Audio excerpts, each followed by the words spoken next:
Hey, greetings, everybody. My name is Kevin Cullen. I'm a MA candidate, and this is my final project for 522. I'm going to share my screen with you here, and I'm going to try and find my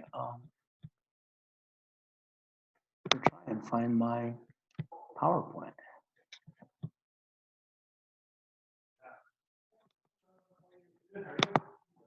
Here we go. And let's find my PowerPoint. There we are. And let's go slideshow to make it easy for everybody. Very good. All right. So my talk here is on the Ohio Seal of Biliteracy.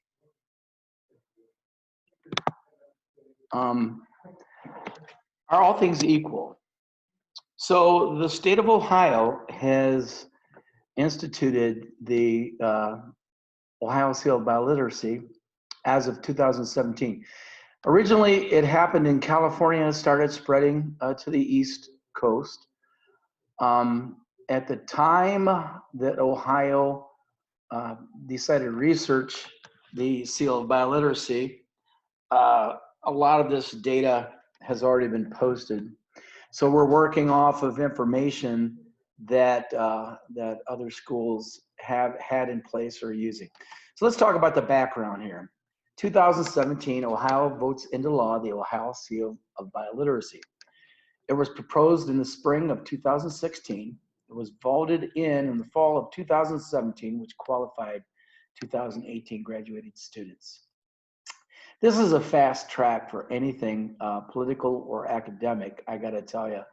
But it got pushed through by Governor Kasich. 2017, Ohio lists proficiency needed for their seal of biliteracy, and they picked the intermediate high level. In 2017, also they implemented the seal, the standards, and the testing that were acceptable. It's the International Bilingual AP or ACTFL, and they all equate to an intermediate high level of proficiency, and that is for the 4 domains. For oracy and listening and speaking, and also in reading and writing. Benefits from this program were listed as to initiate a resurgence in world languages, certified biliteracy at high level proficiency, and give 21st century global skills and culturalization to high school students. So I've got to tell you, when I was in high school, back when we had the covered wagons and we went to school, being a senior citizen, I must tell you that it did indeed take 4 years of Latin at Fremont St. Joseph's High School, and could speak Latin in sentences, paragraphs, understand it, and it wasn't a dead language for me. It was pretty cool. I was always going to be a scientist, so being a scientist, you needed to know Latin and eventually Greek and a few other things. Summary: the Ohio Sub-Senate Bill, Section 3313.6111. The State Board of Education shall establish the seal of biliteracy, which may be attached or is fixed to the high school transcript of a student enrolled in a public or chartered non-public school. State seal of biliteracy shall demonstrate the attainment of a high level of proficiency by a graduate or a public or chartered non-public high school in one or more of subsection B, number 3131. 52, languages in addition to English sufficient for meaningful use in college and career. What they're saying there, and this is legalese, I almost became a lawyer instead of going for a master's at TESOL, but I picked the cooler track. So, but I can read the legalese, and what it says is that the proficiency level, it would definitely be CALPS, so that you could use this language to go to a foreign university and be able to converse, write papers, think freely, and with abstract ideas. Be able to speak, listen, understand, speak, read, and write in a language. That's the level of biliteracy they were looking for. Then they have some purposes listed here, and I have them in yellow because we're gonna come back to these. The neat thing about legal documents is it's documented, and that means you can always refer back to the document and see if people are doing what they say they're doing, they're achieving what they're supposed to be achieving, etc. So let's look here. And number one, encourage students to study languages. Well, I think it does that. That's just from me. That's not quantified data, but yeah, I think it does it. People love to have a reason to achieve something. Number two, certify the attainment of biliteracy. And that is as listed in our requirements. If you pass the ACTFOLD level test or the IB or the AP, that you should indeed be able to do the things that the seal guarantees you can do. Number three, provide employers with a method of identifying individuals with language and biliteracy skills. And this is very important. If you're going to go to a school of higher learning that has a highly touted language program that you'd like to get into, pardon me, or the military, it has a lot of opportunities as far as people that speak foreign languages, especially Chinese, Arabic, Japanese, Korean, everything. There's a lot of work available. And this would earmark a graduating high school student as somebody that should definitely be looked at and maybe given opportunities to fulfill with their company or with the military. Number four, provide institutions of higher education with additional methods to recognize applicants for admission. That would be the college party discussed. Prepare students for the 21st century, recognize the value of foreign language and native language instruction in public schools. That's a big one. I don't have it highlighted, but I believe that will be a byproduct of this Ohio Seal of Biliteracy. Number seven, strengthen intergroup relationships, affirm the value of diversity and honor the multiple cultures and languages of the community. I have that highlighted too, because as you will see later on, the results are in on that, and that doesn't seem to be the case.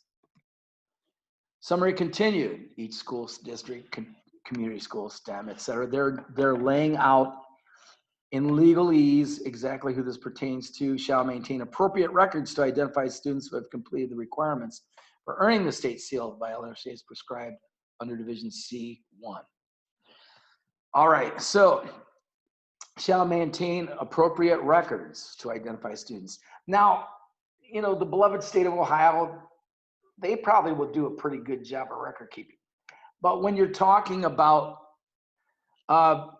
people that are hunting for jobs across the country, you're competing against students from other states that have a seal of biliteracy. Later on in this talk, you'll find out that it's not a level playing ground and that somebody could get picked over you and not even come close to your proficiency in another language. So we will get to that, but yeah, it's definitely questionable. And then I have also established requirements criteria for earning state seal of biliteracy, including assessments of foreign language English proficiency. And I have that down because some states skew. I'm not saying this is a bad thing, but for ELs, the state of California, as you'll find on a later slide, their grade point GPA acceptable for considering English as a language of proficiency for foreign students is a 2.0, but we'll get to that. Impact. One of the things that stood out to me right away in my research is that 47% of all students taking languages, 80% take 2 years or less. And that equals a novice high level. Novice high level is not going to get you the seal of biliteracy or a job anywhere, any special favors, getting into a prestigious college or anything. So that's 47% of the students take language. That leaves 53% left. 3 years of honor language. So I didn't get percentages on this, but if you take 3 years of honors language, not just regular language, but everybody knows honors language is much tougher than just regular high school or middle school language. That will bring you up to a recognized intermediate low level. That is not good enough to get the seal. 5 years of college prep or AP classes may hit the intermediate high level. That's the bare minimum that you have to show you have proficiency level to get the Ohio Seal of Biliteracy. In realistic terms, though, they list 5 to 10 years as more realistic to be able to hit the intermediate high level, where you can read it, write it, speak it, listen, and understand, and again, communicate in abstract ideas. Next, states across this country are not consistent in proficiency requirements or testing. The next 2 slides are going to clarify that statement. And then after that, we have the Ohio early results from the program 2018 and 19 graduating class data. Here we go, proficiency variables across the state. The minimum level of foreign language proficiency required in each state. In the state of Illinois, North Carolina, intermediate low is acceptable. This is not acceptable in Ohio. Arizona, Kansas, New Jersey, Rhode Island, Virginia, Washington, and Utah have their intermediate mid-level as acceptable. Ohio does not accept that. So look, we have 1, 2, 3, 4, 5, 6, 7, 8, 9 states that have a much lower level of proficiency required to receive the seal. Multiply each one of those states by the amount of kids that get the seal, throw your name in the hat, and all of a sudden you're not looking all that special, and it's in the numbers game. So intermediate high level, which is us, we're not on this list yet, because as of the making of this list and the writing of this research paper, Ohio had not picked its standards yet, but we are right in there. We're with Georgia, Illinois, Indiana, Maryland, Minnesota, Nevada, New Mexico, New York, Texas, Wisconsin. Now, advanced low, which is a higher level, higher than we have. And this would be your 5 to 10 years. The next 2 levels would be your 5 to 10 years of biliteracy and study of a foreign language and culture. We have DC, Kansas, Louisiana, Minnesota, Oregon, Utah, and then in the highest level, advanced mid, Wisconsin. Now, you'll notice if you look at this chart that Illinois has a level 1. Kansas has a level 1. Utah has a level 1. Intermediate high, Minnesota has a level 1, same as us, but their level 2 platinum is in the advanced low. Same with Kansas. They have a level 2 platinum in advanced low. Utah has a level 2 platinum. And Wisconsin has a level 2 distinguished seal of biliteracy, and that's at the advanced mid-level. And that's, if you look at some of the charts in our book or on the internet as far as acceptable levels of biliteracy, that's pretty fluid. That is pretty fluid. But as I said, notice level 1 and level 2. Ohio doesn't have a level 1 or level 2. We'll get to that coming up. So I found this a very interesting chart, and this was also listed in the website research paper that I reference here at the end of my talk. ELA requirements also vary from state to state. Out of a possible 4.0, Arizona, California, and Utah consider ELs at a 2.0 cum out of a 4.0 in English as a subject in a language as proficient enough for biliteracy. This gives the edge to foreign language speakers in California, Arizona, and Utah. And it skews it the other way. So whereas in Ohio, of course, a majority of your language learners are going to be very proficient in English because they've spoken it since they were a child, but yet they have to attain an intermediate high level of proficiency or intermediate medium level of proficiency to obtain this seal. So that's kind of not too fair. In District of Cullen in North Carolina, Rhode Island, it's a 2.5 out of a 4. Texas has a 2.7. Of course they do, because everything's bigger in Texas, even their cum necessary to consider yourself bilingual if you speak English on a scale of 80 out of 100. Last time I checked, that's a B- at best, and that wouldn't do well. That's not AP. That's not college. That's nothing. That's just 80 out of 100 for Texas. In Georgia, Hawaii, it's a 3.0. So that's a lot more respectable. You know, a 3.0. That's a B, but it's not even a high B. So you'll see there's varying acceptable levels of proficiency on both sides of the coin. Okay, here we go. Here's the big hammer. And those two prior slides I mentioned up above in my prior to my talk about things we wanted to point on. And according to the Ohio Department of Education, the Ohio Seal of Biliteracy graduating classes of 2018 and 19. So 2018 was the first year. Total seals of biliteracy, there were 540. There were 45 school districts involved. And if you read the whole Senate Bill 3, you will note that it says that if a school district chooses to add this to their curriculum, then they're mandated to have all the schools in the district at least have the opportunity to compete for this. This is not a mandate, though. However, a school district decides they don't want to partake, then they do not have to. So English learning recipients, thank you. 10 out of 540. So 530 out of 540 were native English speakers. 10 were English learners. That does not speak parity to me.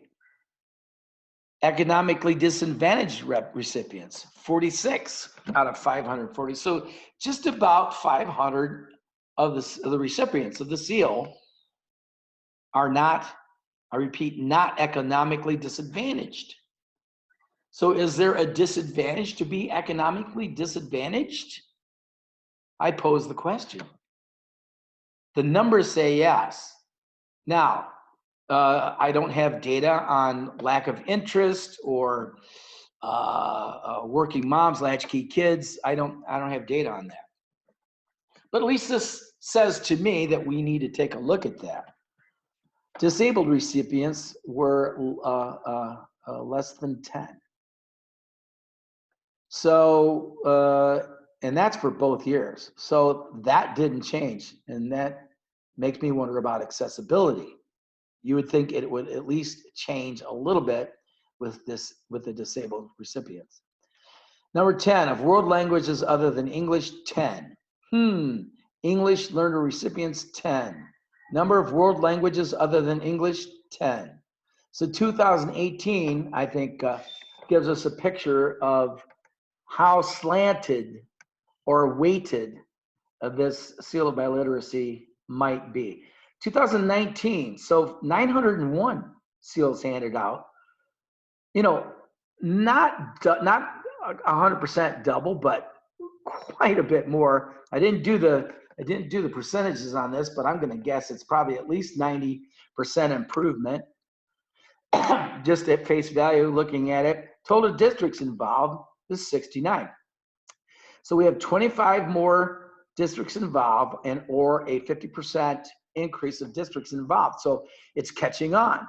This lays into the fact that we're talking about the benefits of people being more aware of foreign languages and or wanting to adapt them in the culture in their learning, in their studies. English learner recipients, 22. So we've got 22 versus 10, that doubles. 22 versus 10. Okay? 22 versus 10 versus 901 to 540. Again, the percentages scream that there is not parity for the disadvantaged or the English learner recipients. Something has got to be done. Number of world languages other than English also doubled to 18.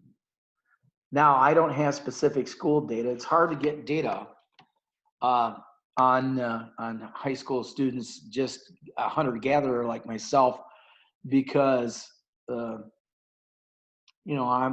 not a university, and all of that stuff is encrypted, and documents are destroyed after they're viewed and put into a machine. So I'm not privy to that, but I know the powers to be at ODE are, and I think this chart right here gives us something a foot to stand on if we're going to argue. Here's my recommendations. Suppose the ODE considers adding in 1 or 2 lower levels of proficiency that mirror some of the states already using that design. This, in my mind, is not a step backwards. This is a step forward because it may help expand the success of programs without compromising on its already high standards.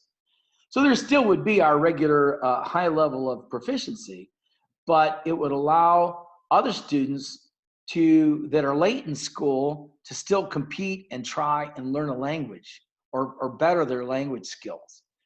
While this is in place, ODE can start to implement more curriculum in world language classes at elementary school and beyond.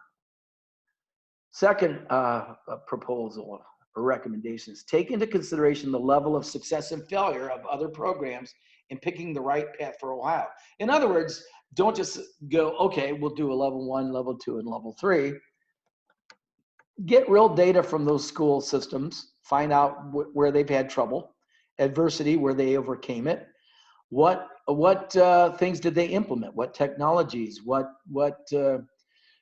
human resources methodologies did they implement so that they could add in more students at lower levels? Benchmarking off of successful and financially responsible programs can save years of time and millions of dollars. And if we promote these recommendations to the state ODE, Ohio Department of Education, and we come up with real solid projections that would save years of time in implementing these and millions of dollars, they're going to be a lot more willing to listen with an open ear, an open heart, than just to slam the door and say, no, we've got it, we're good, we're done. Third, I'd like to propose a pilot program of online early language learning done via on-demand video content, Zoom live classes, or other internet technologies. There are all kinds of technologies in place right now. There are third-party companies that teach language learning, and it has everything from they speak, you speak, it records your voice, it plays it back for you, you compare the two, to grammar, everything. It might behoove the state of Ohio to look into having that in their back pocket as maybe one of the avenues to make more happen. This could allow for language curriculum seat capacity expansion. Now, I didn't mention that in my PowerPoint before, but it is in my 13-page paper. Yeah, that's me. But in there, it talks about seat capacity. So here we have, picture this, we have all these students that want to learn a world language, but there are only so many seats and so many teachers and so many classes to accommodate them. Well, by using online, as we all are and have because of COVID, we might want to jump on that bandwagon, take advantage of the fact that teachers that have never used Zoom or any internet technologies, let alone their computer, are now doing it. They've worked through the curve. They know how to do it, and they can double their teaching capacity, maybe even triple, all by using online technologies. Also, I list in here, and content could be provided by graduate students across Ohio. I think, just in me being a graduate student in MAT Sol, I think it would be wonderful to be able to do a senior thesis on providing curriculum and content for online learning for students that may eventually be used in a program like the Ohio Seal of Bioliteracy. That would look great in anyone's resume. Finally, and this is the gut punch, take a hard look at the graduation numbers that I just posted in respect to the underprivileged and international students. Something needs to be done in the state of Ohio. We need more parity. There's gonna be a way to do it, but nothing gets done without taking those first steps. So the toughest part of change is getting to it and through it without blame. Yeah, I made that up today. And I made it up when I was thinking about corporate meetings and academic meetings and trying to push ideas, new technologies through.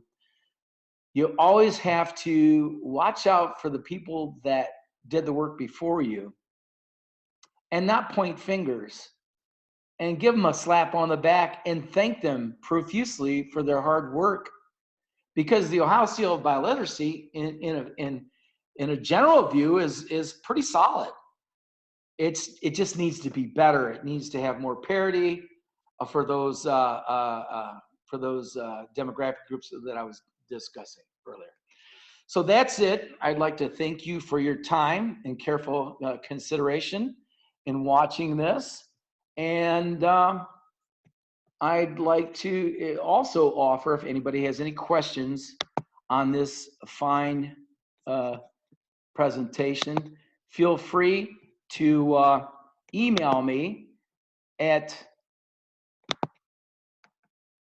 cullenk@finley.edu. All right. Well, that's it.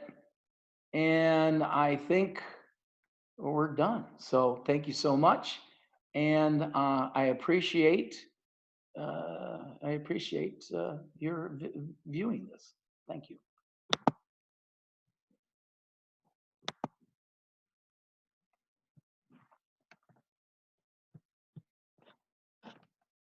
And if you're still here, it's because I don't know how to turn this down. Thank you. Click stop recording the bottom. I did. Exit out of Zoom. Okay, let's exit out of Zoom.